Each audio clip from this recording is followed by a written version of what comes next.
Hey guys, we are sitting down to answer your questions individually, and we're going to start off with the first one from Chad Likens. He asked, Wendler, Sheiko, Smolov Jr., or PHAT, not interested in powerlifting, just for aesthetic purposes. What do you think is best? And we hope we are saying your name right, Chad. Well, to be honest, 531 with the bodybuilding accessory work is a really great program that lots of people have seen very good results off of. But I would have to say that PHAT, which means Power Hypertrophy Adaptive Training, is a superior program in terms of aesthetics, quote unquote, because of its ability to specialize further with certain muscle groups.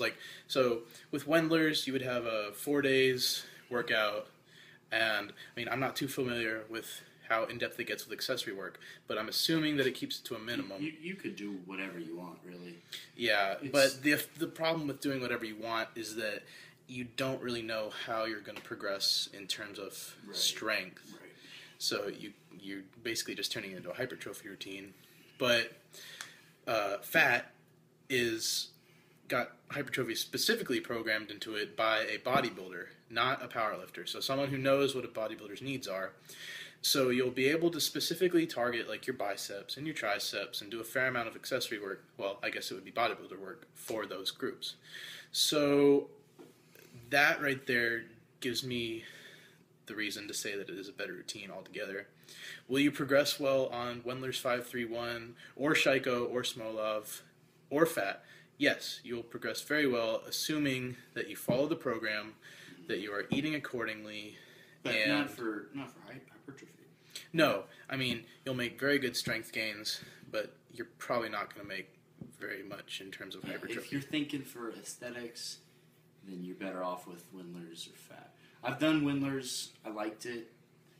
You know, I'd like to try PHAT. It looks good, but I think I'd recommend PHAT also. Yeah, and the thing with PHAT is, okay, so depending on where you are as a trainee, you'll be able to make good progress in terms of strength and hypertrophy, just like on any routine, basically, assuming it's not some just completely ridiculous drop set everything, superset everything, like all of these ridiculous exercises like bicep, Bosu ball curls, whatever.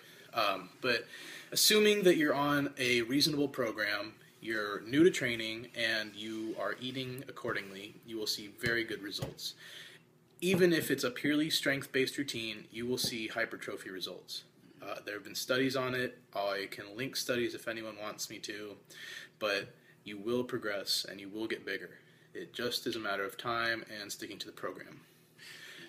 And but the reason PHAT is a superior routine to that is because anyone who is not a beginner trainee, which is anyone who's pretty much not in their first year of training, is going to have a subpar reaction, I would guess, or I would say, to a purely strength-based routine compared to someone who's just starting out, since you don't have those quote-unquote noob gains.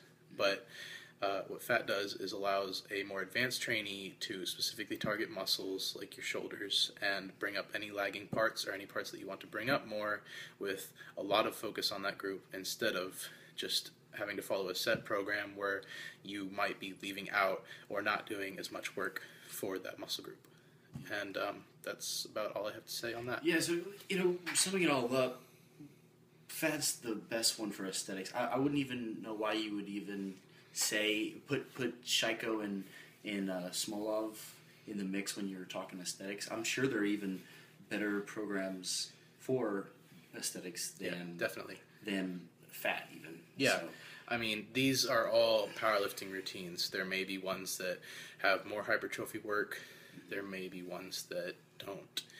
It just all comes down to whatever goal you're working towards. And some really good advice that I got when I first started training was that you do not want to work at cross goals.